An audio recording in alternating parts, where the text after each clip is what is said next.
Bismillah, alhamdulillah, salatu wassalamu ala rasulullah Sayyidina wa maulana Muhammad bin Abdullah wa ala alihi wa sahbihi wa man wala. Amma ba'du.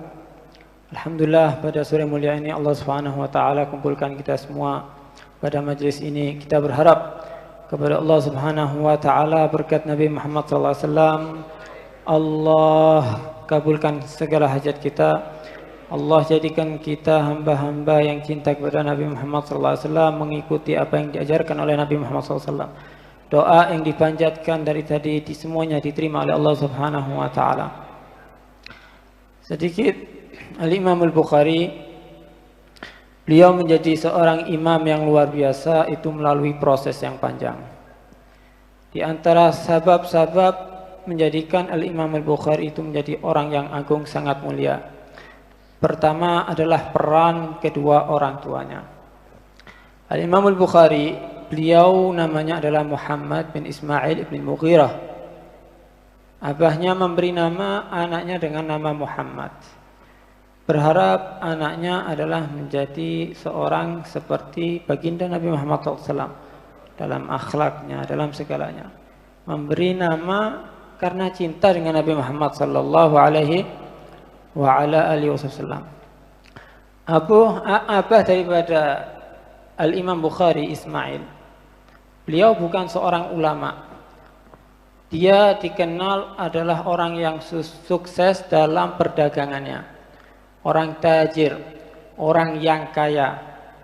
Bahkan di akhir wafat daripada ayahnya mengumpulkan kedua anaknya, yaitu Ahmad dan Muhammad. Muhammad punya saudara Ahmad. Berkata kepada anaknya, inni qad taraktu lakum alfi dirham wala a'lamu minha fihi syubhah. Aku telah meninggalkan kepada kalian uang 1 juta dirham. Uang, karena kaya abahnya ini. Tapi ketahuilah, dari uang yang banyak ini, aku tidak ingat kalau di situ ada hatta uang syubhat.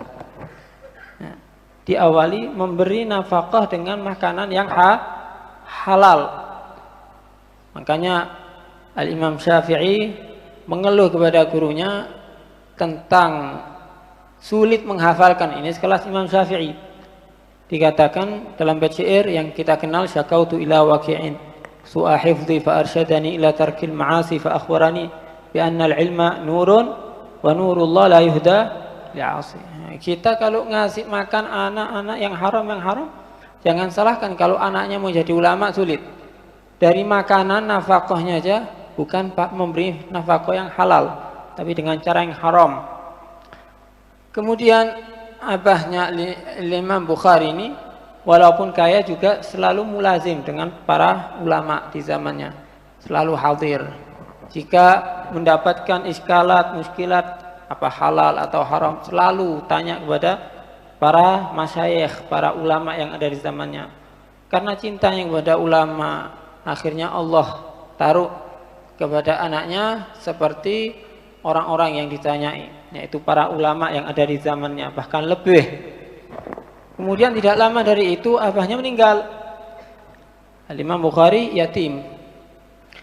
Siapa yang mengasuh setelahnya? Yaitu ibunda daripada Al-Imam Al-Bukhari. Dalam asuhan ibunya punya peran besar dalam mendidik anaknya, yaitu Al-Imam Al-Bukhari.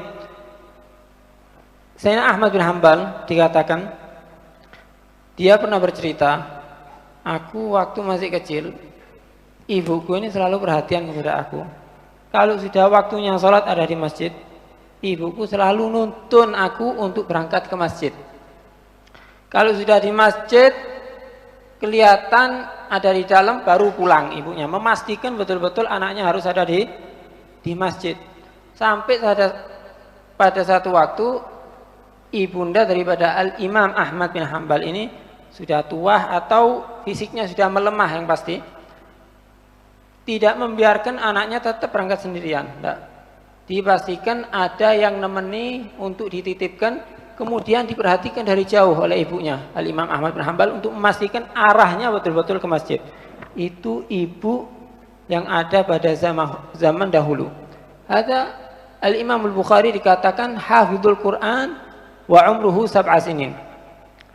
Dia hafal Al-Quran, usianya dalam keadaan 7 tahun masih.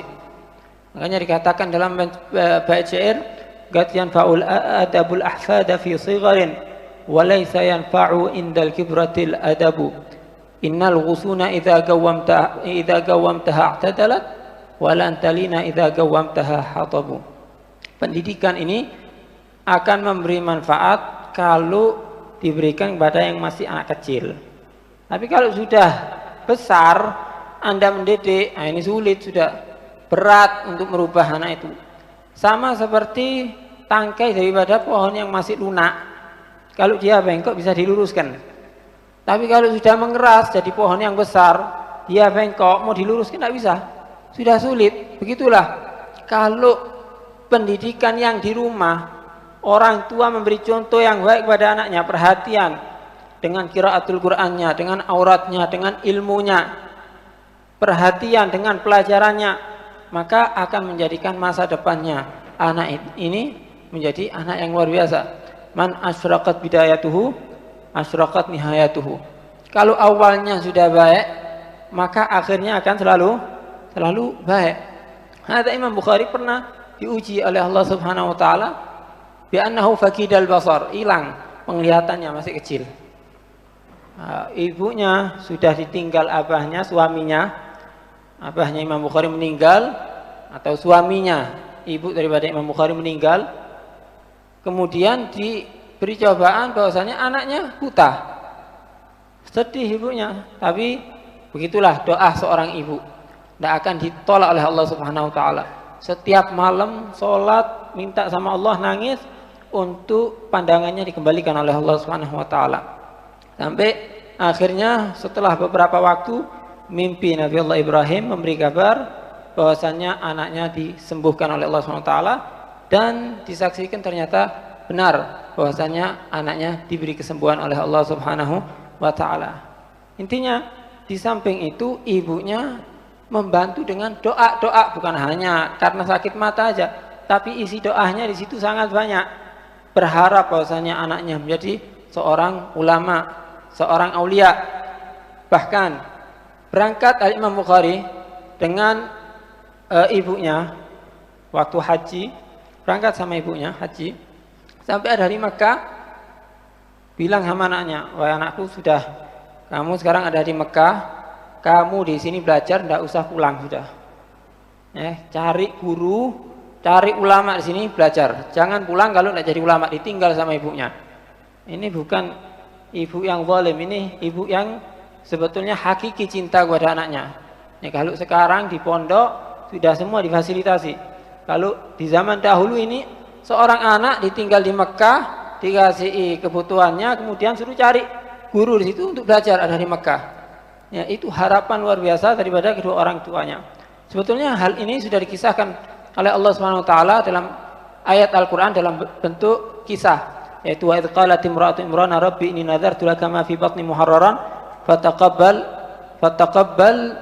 fataqabbalhu minni innaka antas samiul alim falamma wada'atha qalat rabbi inni wada'tuha untha wallahu a'lamu bima wada'at wa laysa dzakaru kal untha wa inni sammaytuha maryama wa inni u'idzuha bika wa dzurriyyataha minasyaitonir rajim fataqabbalaha rabbuha biqabulin hasanin. Intinya ayat ini pertama memberi pesan kepada kita bahwasanya pasangan Hannah dengan Imran adalah keduanya hamba pilihan Allah Subhanahu wa taala. Jadilah Anda bapak ibu yang baik. Kemudian memberi nama anaknya dengan Maryam. Maryam maknanya apa? Abidah, perempuan yang ahli ibadah. Kemudian di situ diisi dengan doa, dicantumkan wa inni u'idzuha bika wa dzurriyyataha minasyaitonir rajim. 4 hal ini dilakukan, lalu Allah nyatakan apa? Fataqabbalaha rabbuha biqabulin hasanin wa ambataha nabatan hasana. Kita berharap pulang ada dari majelis ini bisa mendidik sebagaimana orang tua Al-Imam Bukhari mendidik anaknya. Semoga bermanfaat bagi kita semua. Sallallahu alaihi wasallam. Alhamdulillahirabbil alamin.